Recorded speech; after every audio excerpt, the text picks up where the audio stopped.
Ouçam agora vocês que dizem: hoje ou amanhã iremos para esta ou aquela cidade. Passaremos um ano ali, faremos negócio e ganharemos dinheiro. Vocês nem sabem o que acontecerá amanhã, que é a sua vida. Vocês são como neblina, que aparece por um pouco de tempo e depois se dissipa. Em vez disso, deveriam dizer: se o Senhor quiser, viveremos e faremos isto ou aquilo. Agora, porém, vocês se vangloriam das suas pretensões. Toda vanglória como essa é maligna. Portanto, pensem nisso.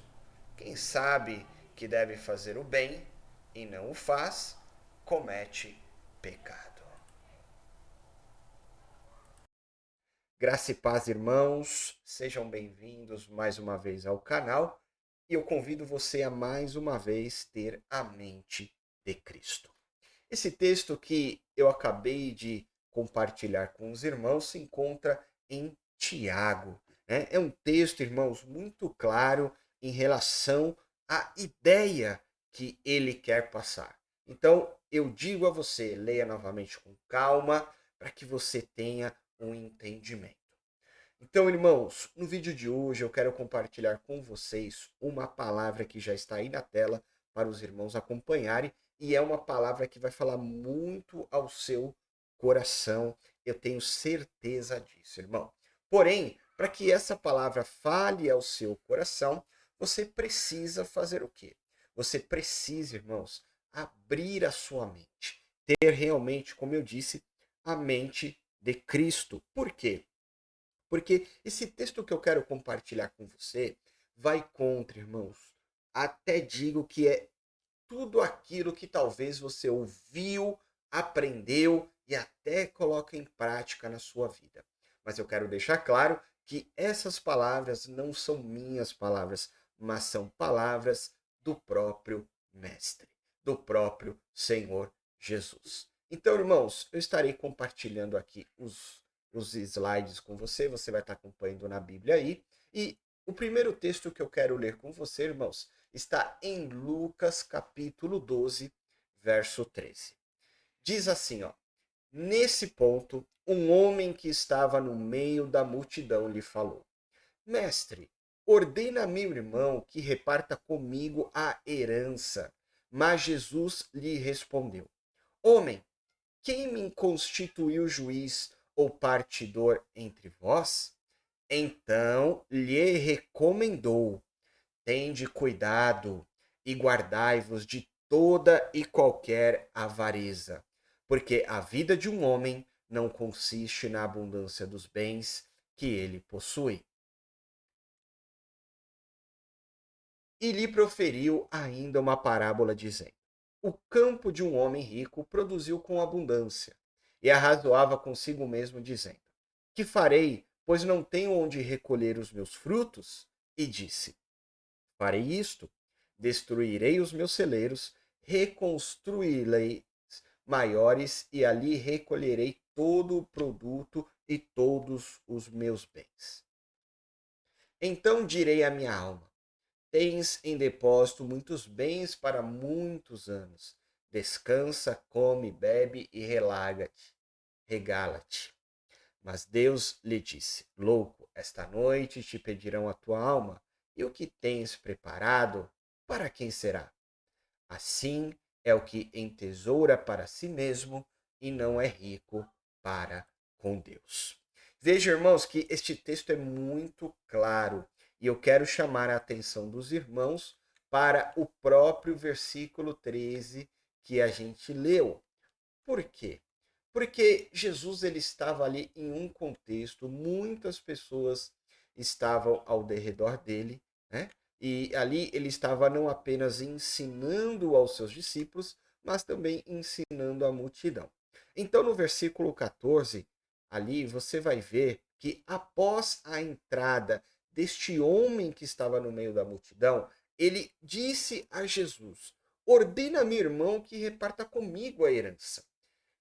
E aí Jesus respondeu: homem, quem me constituiu juiz ou partidor entre vós? E aí Jesus, nesse diálogo, ele recomenda a este homem: tende cuidado e guardai-vos de toda e qualquer avareza, porque a vida de um homem não consiste na abundância dos bens que ele possui. E veja que logo em seguida Jesus ele vai compartilhar uma história, uma parábola, onde um homem que realmente ele era próspero e o celeiro que ele tinha não cabia mais os seus frutos de tanta prosperidade que ele tinha. Então o que, que ele fez? Ele destruiu aquele celeiro, construiu o maior. E aí ele concluiu dizendo que a sua alma deveria descansar, porque ele era próspero e ele tinha muitos bens. Seria algo errado ou pecado, irmãos, ter riquezas neste mundo? É claro que não, né? É claro que não. Porém, irmãos, nós devemos ter cuidado o trato, né, que a gente tem para com aquilo que a gente possui, aquilo que a gente conquista. E eu disse aos irmãos que talvez o que eu vou falar aqui vai contra aquilo que você ouviu, aprendeu e até pratica, né? Porque olha que interessante. Este homem ele saiu ali do meio da multidão e ele pediu a Jesus algo meio que estranho, né? E Jesus, entendendo que fugiu um pouco da obra que ele veio fazer aqui por ordem de Deus, ele disse àquele homem: Senhor, peça para o meu irmão repartir comigo a herança. E Jesus disse: Meu irmão, homem, o que eu tenho a ver com isso? Né? O que eu tenho a ver com essa repartição da herança? Você está me colocando como juiz? Não, não. E aí Jesus ele traz, irmãos, uma lição dizendo sobre esse trato muito aí, eu digo, muito ligado, muito direcionado de uma forma até fora do comum às riquezas. Porque não foi isso que Jesus veio prometer para nós, irmãos. Jesus não veio prometer riquezas neste mundo. E eu vou dizer e trazer para os irmãos outros textos que corroboram com isso, né? Para que não fique apenas nas minhas falas, eu quero compartilhar Ezequiel capítulo 33, verso 31. Eu vou colocar aí na tela para que os irmãos também possam estar acompanhando. Então vamos lá, Ezequiel 33, 31. Diz assim: Eles vêm a ti, como o povo costuma vir, e se assentam diante de ti como o meu povo, e ouvem as tuas palavras, mas não as põem por obra, pois com a boca professam muito amor, mas o coração só ambiciona lucro. Meu irmão, olha que palavra tremenda. Você só lendo, né, de uma forma aí literal o texto, você já vai entender o que o profeta Ezequiel estava falando no seu diálogo para com Deus. E o próximo texto que eu quero compartilhar com você está no livro de Jó, no capítulo 2, verso 4. Então Satanás respondeu ao Senhor: pele por pele, e tudo quanto o homem tem dará pela sua vida. Veja, irmãos, que essa frase que está registrada no livro de Jó é algo que Satanás respondeu a Deus naquele encontro que ele se apresentou junto com os anjos diante de Deus para questionar a Deus em relação o motivo de Jó, né, adorar ao Senhor. E ele alega que Jó adorava a Deus porque Deus dava tudo a ele.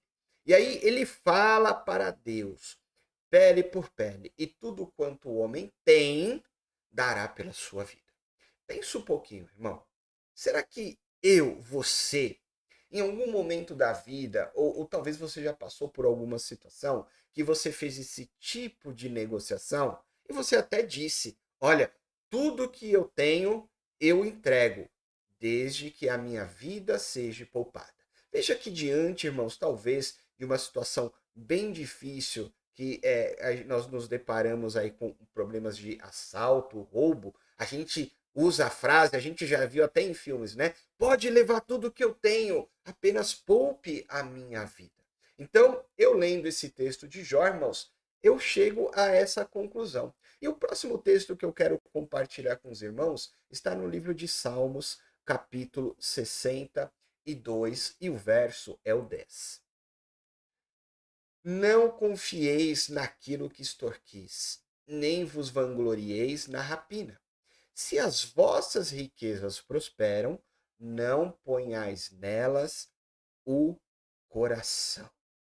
Então é um texto, irmãos, muito claro que está escrito aí no Salmo 62. O próximo texto que eu quero compartilhar com os irmãos é Provérbios capítulo 15, verso 16. Melhor é o pouco, havendo temor do Senhor, do que grande tesouro onde há inquietação. Continuo a minha fala, irmãos, utilizando novamente Provérbios capítulo 23, verso 4 e 5. Não te fatigues para seres rico, não apliques nisso a tua inteligência. Porventura, fitará os olhos naquilo que não é nada? Pois certamente a riqueza fará para si asas, como a águia que voa pelos céus. Então, irmãos, eu estou compartilhando com vocês alguns textos aí. Por quê? Porque eu não gosto muito de ficar falando, eu gosto de mostrar na palavra, e a palavra ela tem que ser essa regra para mim e para você. Então, que nós não sejamos apenas ouvintes, mas praticantes daquilo que a palavra nos ensina. Outro texto que eu quero compartilhar com os irmãos se encontra em Eclesiastes capítulo 4, versos 6 até o 8. Melhor é um punhado de descanso do que ambas as mãos cheias de trabalho e correr atrás do vento. Então considerei outra vaidade debaixo do sol. Isto é, um homem sem ninguém, não tem filho nem irmã, contudo não cessa de trabalhar. E seus olhos não se fartam de riquezas e não diz: para quem trabalho eu, se nego a minha alma os bens da vida? Também isto é vaidade e enfadonho trabalho. Então veja mais um texto que a gente pode dizer aí que foi o próprio Salomão que deixou registrado para a nossa consulta. Próximo texto se encontra também em Eclesiastes capítulo 5, verso 10. Nós vamos ler aí até o 16. Quem ama o dinheiro, jamais dele se farta. E quem ama a abundância, nunca se farta da renda. Também isto é vaidade. Onde os bens se multiplicam, também se multiplicam os que deles comem. Que mais proveito, pois, têm os seus donos do que os verem com seus olhos? Doce é o sono do trabalhador, quer coma pouco, quer muito, mas a fartura do rico não o deixa dormir. Grave mal vi debaixo do sol as riquezas que seus donos guardam para o próprio dano. E se tais riquezas se perdem por qualquer má aventura, ao filho que gerou nada lhe fica na mão. Como saiu do ventre de sua mãe, assim nu voltará, indo-se como veio, e do seu trabalho nada poderá levar consigo. Também isto é grave mal, precisamente como veio, assim ele vai. E que proveito lhe vem de haver trabalhado para o vento? Olha, irmãos, um texto de demais esclarecedor. Vamos a um próximo aqui. Colossenses capítulo 3, verso 5. Fazei, pois, morrer a vossa natureza terrena, prostituição, impureza, paixão lasciva, desejo maligno e avareza, que é idolatria. Por estas coisas é que vem a ira de Deus sobre os filhos da desobediência. Quero ler mais 3 textos e aí eu faço algumas considerações finais e eu encerro esse vídeo para a sua meditação, irmãos. Primeira carta de Paulo a Timóteo, capítulo 6, versos 6 ao 10. De fato, grande fonte de lucro é a piedade com o contentamento, porque nada temos trazido para o mundo, nem coisa alguma podemos levar dele.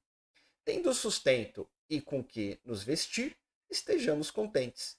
Ora, os que querem ficar ricos caem em tentação e cilada e em muitas concupiscências insensatas e perniciosas, as quais afogam os homens na ruína e perdição.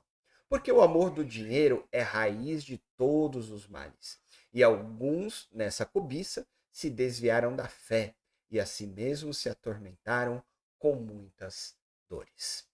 1 Timóteo também aí, irmãos, é o versículo 17, que diz: Exorta aos ricos do presente século, que não sejam orgulhosos, nem deposita sua esperança na instabilidade da riqueza, mas em Deus, que tudo nos proporciona ricamente para o nosso aprazimento. E para finalizar, irmãos, 2 Pedro, capítulo 2, verso 3. Também movidos por avareza farão comércio de vós, com palavras fictícias, para eles do juízo lavrado a longo tempo não tarda, e a sua destruição não dorme. Aqui esse texto, para ficar claro, depois você pode ler ele por completo, está falando dos falsos profetas. Então, meu irmão, minha irmã, como eu disse no início, não há nenhum mal você ter os seus sonhos, ter os seus objetivos, as suas metas, querer realmente, irmãos, ter uma vida confortável enquanto estamos aqui nesta terra. Mas a palavra do Senhor, irmãos, ela é clara. Nós não devemos nos apegar às coisas materiais desta terra. Primeiro, irmãos, as obras desta terra serão destruídas. Não é à toa que em Apocalipse o Senhor nos promete novo céu e nova terra. Então, essas palavras, esses textos que nós acabamos de ler, irmãos, são demasiadamente proveitosos e instrutivos para a minha e para a tua vida, né? Então, irmãos, que você possa meditar nesta palavra, colocar no seu coração. Veja que as preocupações da nossa vida trazem muitas dores em nós. E se você quiser, para complementar esta leitura toda, eu recomendo que os irmãos leiam Mateus capítulo 6. E aí eu vou citar um versículo, mas leia o contexto. O versículo que é muito conhecido entre o meio cristão, que está no verso 33. Mas buscai primeiro o reino de Deus e a sua justiça, e todas estas coisas vos serão acrescentadas. Fiquem todos na paz do Senhor Jesus. Deixe o seu like, compartilhe o vídeo e se inscreva no canal. Deus abençoe, irmãos.